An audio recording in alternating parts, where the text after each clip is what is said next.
Pedro from A&P-REACTS. I'm here today with Hur and Renan from Electric Mob. How are you guys doing?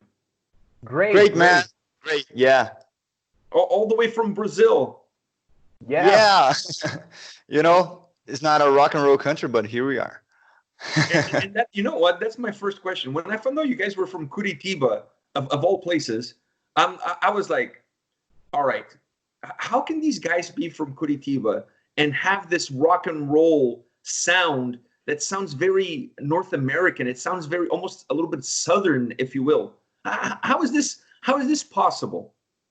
Yeah, actually, Curitiba is a very rock and roll city, so we're just a tiny part of a big environment, big rock and roll environment. So we have a lot of bands in Curitiba. But yeah, Brazil is not famous for rock and roll, so we're trying to do our stuff, and it's been great so far. Yeah, and I think all our influences are from United States or any country from Europe, and it's what we've been listening our whole lives, and that's our sound. Yeah, I mean, are people surprised when they find out that you guys are from Brazil, when they listen to your music and then they go on your Facebook page or they discover a little bit more? Do you guys get a lot of feedback if people really, not shocked, but surprised where you guys are from? Actually, the people that get more surprised are people from Brazil. Like, they're like, how these guys are from Brazil and they sound like that? Like, we see these as a compliment, like, but we have a lot of really cool bands from Brazil, but Brazilian rockers, they are used to listen just things that are from outside Brazil. So when they listen to us, they're like, no way this band is from Brazil. And people from outside here, they just think that it's cool, Oh, the country that's all about soccer and Ronaldinho and samba and Neymar and yeah, rock and roll. That's cool. Yeah, like when I discover you guys, when I was listening to the album, I'm not surprised that there's such a good band coming out of Brazil. I mean, Brazil has had a history of incredible metal bands to come out of that country. So this is not like unheard of. But the specific style, the specific blend of music that you guys created, and the specific sound on this album, to me, was something new and something fresh. Do you agree with that? Yeah, I think we don't overthink the sound. We are just influenced by a lot of stuff, so it's not like we are reinventing something. We're just all about rock and roll, and we have a lot of bands, a lot of hardcore hard rock bands in Brazil, but they just don't seem to get over the borders. But yeah, I really don't know. We're just hanging out and having fun with our sound and discovering ourselves, and that's it. Yeah, the only thing that we wanted to do was something fresh. Like, we didn't want it to sound something old, but all our influences are old. We have 60 years of rock and roll, so we've been listening.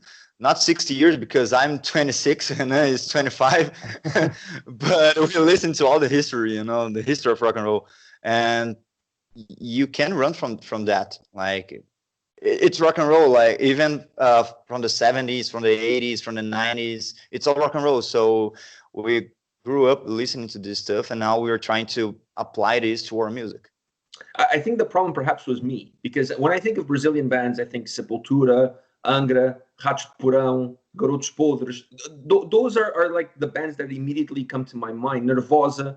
So you guys just showed me a different side of what Brazilian musicians can create with rock music. Very innovative. Like you said, it has a little bit of that old school feel, but it's not dated. It's very fresh. It's very modern. Is that the sound that you guys really want for the band? That modern feel sound with some roots in that deep history of the music genre? Yeah, totally. We, like Ben said, we don't try to sound like any other bands. We have our own identity, but we have both feet right on the classics, like Badlands and Guns N' Roses and Aerosmith and all the 70s stuff and 80s stuff and 90s stuff as well. So we we try to mix all those influences and create a new sound that sounds like us. So we are very proud that we are accomplishing that kind of situation with the fans, and they listen to us and they say, "Oh, that's awesome, and that's so new, that's so fresh." But you guys have that kind of rock and roll thing that the '70s and the '80s band had. So we're very proud of that new stuff we're coming. How did Frontiers music come into the picture with you guys? It's, like they tell things in movies, like that small band send the demo to the record label, and it was something like that. But we were ready to release our second EP, or by ourselves, and by that time, I was talking to Renan and said, "Yeah, we can like try some labels just to publish our music, or like some help, not for a record deal, like a multi-album deal." That's what happened with Frontiers. And suddenly we got an email back from Frontiers, and they were saying that they would like to make a full album, and they offered us a record deal for more albums. And we were like, great, okay, let's make it a full album, because we had just 4 songs. And it was in March of last year, and we ended up doing I think more 15 or 17 songs by November, and from those songs came Discharge. How is the creative process for you guys as far as this record is concerned? Like you said, you started working on it in March. By November, you had all of those tracks, and then from those tracks, you created the album. But going back to how you started working on those tracks, how is the process between you guys? Who does what? Is it a group effort? Does each person in the band has a specific role with a specific piece? How does it work? I think the only main part that is specific is not 100%, but I think that 90% is the lyrics, and Hannah does it all. Like, I will never touch the lyrics because I love the lyrics that he writes. But the songs in general, like anyone in the band came with some idea, and we ended up with someone working more, being more creative in one song or another. But looking the whole picture, everybody writes, and the composition, it's a baby of all the band. It's a team effort. Yeah. Yeah. And that showcases itself then in the style of the songs, because I felt that the album had a little bit of an eclectic vibe to it. You don't create an album where every song kind of feels and almost sounds the same. You have pretty much a little bit of a roller coaster ride as you go through the album. Is that a result on having different guys working on different songs and bringing different ideas? Yeah, totally. Because I think me and Ben, we are the hard rockers of the Electric Mob, and Yuri and Andre are more into the alternative and newer stuff. So when we came with when we come with riffs and lines and vocal melodies, they come with this, I don't know, this weird groove and ideas that mix up with our standard hard rock thing. So that's great that we are so different from each other, but it mixed so well, and we have this chart to prove it. Yeah, it's something. It's something. Yeah, it's something like if I come to the rehearsal with a guitar riff, and like I'm all about the '80s hard rock, and I show to Andre, our drummer, or Yuri, or bass player, like they have this modern approach. Like we are used to the, like, what I listen most is the '80s hard rock. Like, that's not simple drums, but like not that fancy, a lot of notes drums, or the bass doing the bass doing the same thing as the guitar sometimes, just to be more heavy. And if you listen to Discharge, you will see that our drums, like, it's all times trying to make some different kind of feel with the groove, and the bass lines are not like the guitar. Sometimes he likes to think that he plays a really fat guitar, not a bass. It comes across in the sound, though. I really felt that listening to the album. And since you touched on the guitar, I have to ask you this. I love the guitar solos on this record. Honestly, like just absolutely. Me too. Oh, all right. So I'm not alone in this. I'm not alone in this. Like it was one of those situations where you're listening to the album and you hear the song and you're like, wow, this solo is absolutely amazing. I'm sure he's not going to be able to do a better one. And then the next track is like, wow, this one is even better than the previous one. And it seems to go like that with every single song. It's like you always find a way of creating the perfect solo for the perfect atmosphere and sound that the song has. How do you create the solos like that? Actually, first of all, like I'm not like I'm not all about technique. Like I don't see me as a guitar player with a lot of technique, you know. But as we make all the instruments, we always think about the music. So I think the vocals are Renan said that it's the last part of the composition, but actually are the guitar solos the last part of the composition. And then I like to think that I need to make something that, you know, completes the music, not just to show myself up and like, yeah, I know how to play this or that. It's like if this song wants something, you know, really slow or something sloppy sometimes, I just do it. I never think as like a guitar part is like it needs to add to the music. Yeah, and I felt that you were able to achieve that. You were able to create the solo that took the idea that the song had up until that point, and then you worked from that onto the solo. So the solo was just an extension of everything that was happening in the track. Yeah, that's what I tried to think. But if you were saying, like, I'm really glad that I could achieve that. Yeah, I think you're selling yourself short there by saying you're not a very technical guitar player, because you know, Renan would agree with me. The solos are really good on this record, so I'm sure it takes some technique in order to pull those through. You know what I mean? Oh, thank you, man. Thank you, man. Yeah, I really appreciate that. Now I gotta give some, yeah, now I gotta give some props to Renan for his vocals, because that was the other element. To me, there were two main core elements on this album, and that was the guitar playing and the vocals. I felt that those were the two main driving forces that really pushed this album to the forefront, that makes it as strong as it is. I thought the vocals were magnificent, great tone, great delivery. In some songs, you had a little bit of that Southern vibe, that you American, almost country, bluesy, very bluesy vibe. How do you get into that mode in order to get that kind of sound out of your voice? Yeah, I think I own everything to David Coverdale, Ronnie James Dio, and mainly Paul Rodgers, the blues beast of rock and roll. And I listen to those guys so much that, I don't know, they possessed me, you know. So I really don't know what I'm doing actually, but when I started to scream my soul out, it just happens, you know. And that's it. It's all about the feeling, and like Ben said, not showing myself and everything like that. I just try to serve the music as the music wants me to serve it. So I'm just a rock and roll singer, man, and I like to scream a lot, and that's it.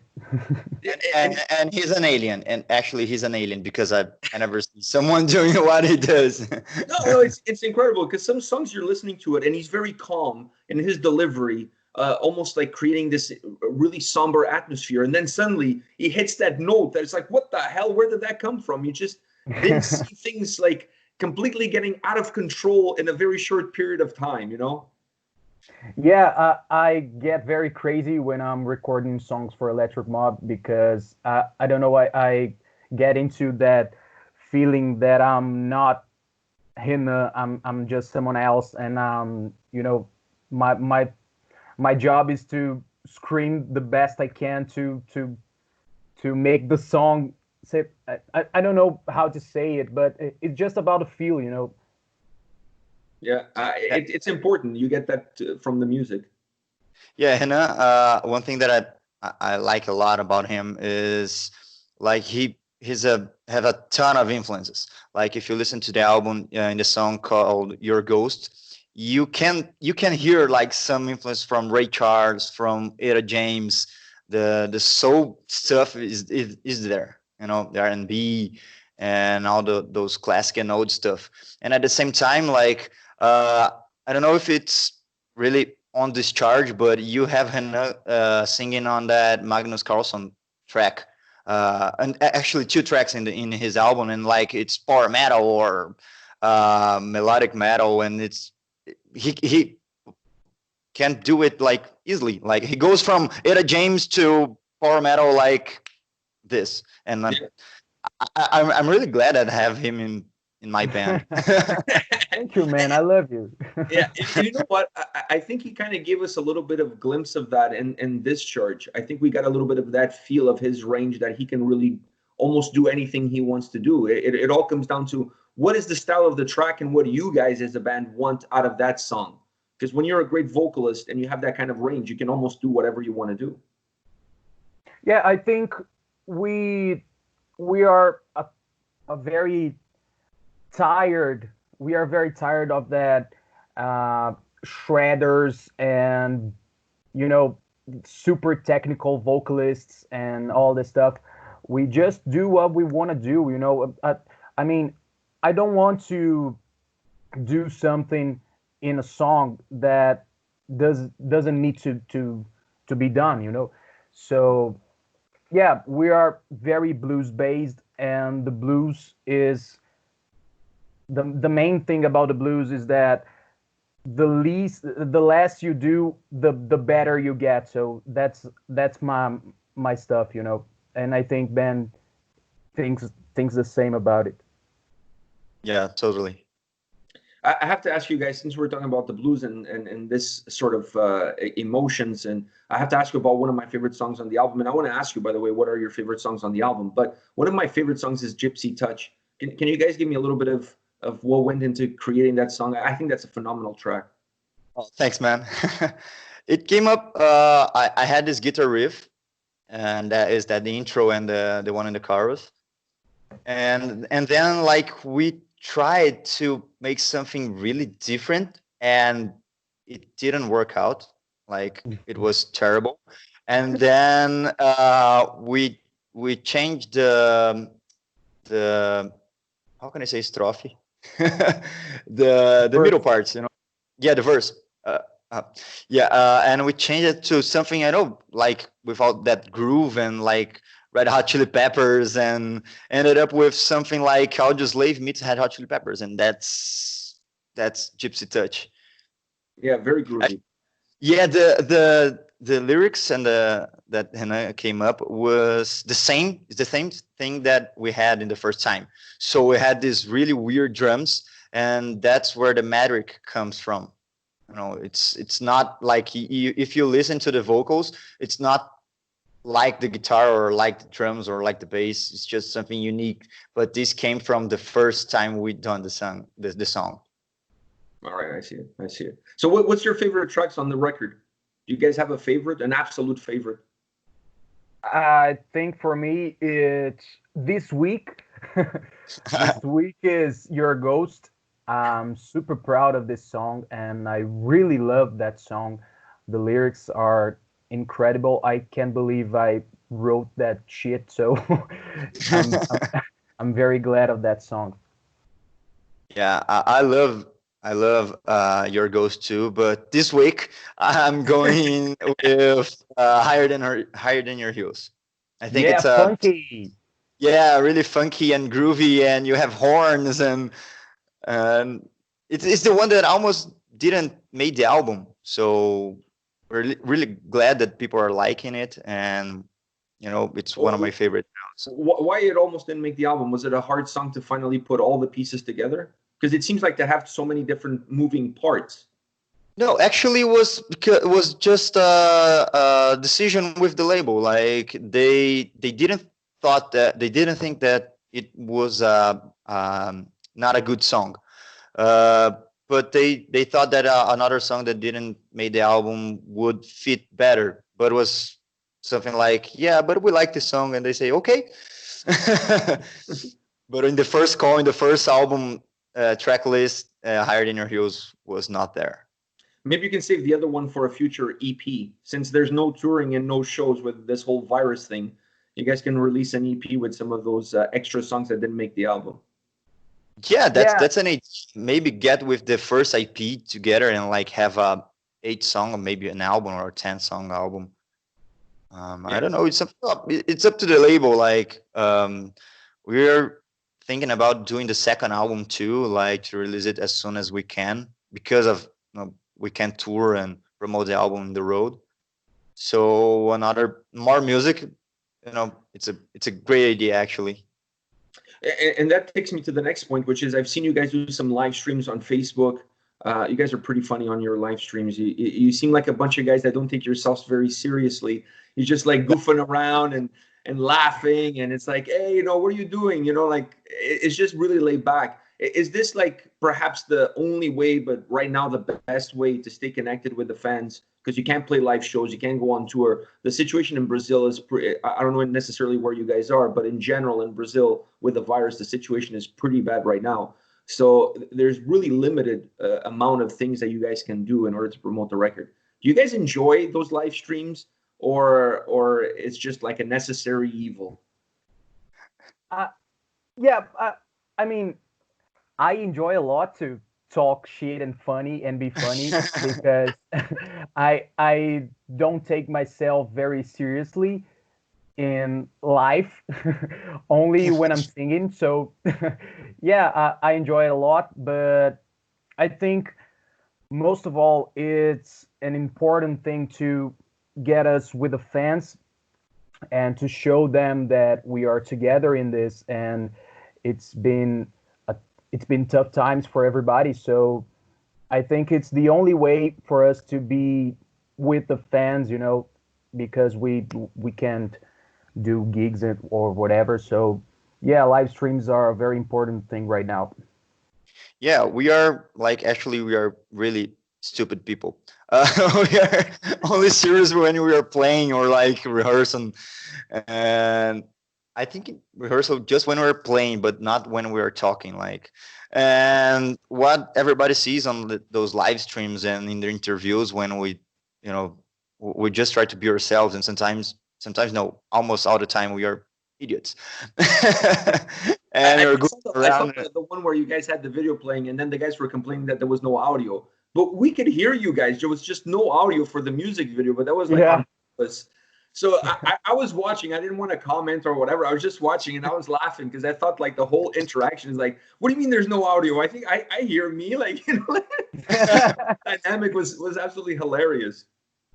We like to think that it's not because we are in a rock band that we need to, be, bad boys, or like we need to be like look like pros all the time. Like we're just just freaks, We're not a heavy metal band that wears black all the time and have long hair and we're just a bunch of stupid people. Yeah, you guys just a bunch of guys, just a bunch of dudes. Yeah. All right. So I want to finish this chat with you guys with perhaps the most important question that I have planned for the two of you. This is the biggest question I could ever ask you guys. So are you ready for this? Wait. I don't know, but all right. I'm stretching. I'm stretching. All right. Okay. So this is the question I have for you guys: Curitiba or Clube Atlético Paranaense? Which one? Yeah, I'll go for Atlético. But I cheer for a team from São Paulo, so come on. Yeah, but I think Atlético is better than Curitiba. Yeah. What's the team from São Paulo? I cheer for Palmeiras. Oh, Palmeiras. Yeah. Okay. Yeah, it's the only big club in Brazil that don't won. The only big club in Brazil. The only big one that didn't win the World Club, the World Soccer Club thing. I don't know how to say this in English, but I think the only big club in Brazil right now, and I don't want to sidetrack our conversation here right at the end, but I think the only club worth mentioning right now is Vasco da Gama. Come on, they have Jesus Come- there as the coach. They have Jesus. When do you No, have Jesus? dude. When do you No, have no, I not think not you're Vasco. the Vasco. only Yeah, one who cheers for Vasco da Gama. I don't know anyone that cheers for Vasco. no, actually, the one that have Jesus now, it's Flamengo, the one that won the. Flamengo? Yeah, it's Flamengo. Yeah. Yeah, Flamengo. I Actually, used to cheer for Flamengo, but now I'm just a deserter. My bad. I thought it was Vasco. I don't follow Brazilian football that much. I should perhaps, but I follow the clubs when the players make it to more to the European side. That's when you get a little bit more of attention. But yeah, when they start to have winning, like getting real money, you know. getting like private plane kind of real money. Yeah. All right, guys. Well, thank you very much for your time today. I really appreciate chatting with you guys about the record. Electric Mob just released Discharge. For those watching this video right now, go pick it up. I said this on my review, and I'm going to say it again. Best debut rock album of 2020. Thanks, We love man. you, Pedro. We love you, Pedro. I'm telling you guys, and you know, I said this on the review before I even knew you guys, before I met you guys. I didn't know who you guys were. I just listened to the album and I recorded my review and I said those words and I'm sticking with it. Best debut record, rock record of 2020. I honestly, it's going to be very hard to top what you guys did. It's a magnificent album. And I think you guys know this because the feedback you guys are getting for this record from everybody has been magnificent. Oh, Yeah. thanks, man. Like First we of have all, no idea. thank you. Yeah, we have no idea what we're doing, but it seems like it's working. Like we're really glad that you like it. Everybody's liking it, and like we said, we're just a bunch of guys and doing rock and roll here in Brazil, and like this is really amazing. Like, thank you very much. No Yeah, problem. and be sure that's just the beginning. You know, we have a lot more to say, and I have a lot more to scream, and Ben to do his thing. I don't know what he does, but whatever. Whatever his thing is. Yeah. All right, guys, Yeah. take care. Thank you very much for your time. All the best. And let's stay in touch and we'll chat again when there's something up from your end. Yeah, sure, man. Thanks for the opportunity. Thanks for your time, and thanks for the kind words about our album. Really appreciate it. 100%. You guys deserve it. You guys deserve it. Thank you very much, man. Thank Take you, care. bro. Yeah, you take care too.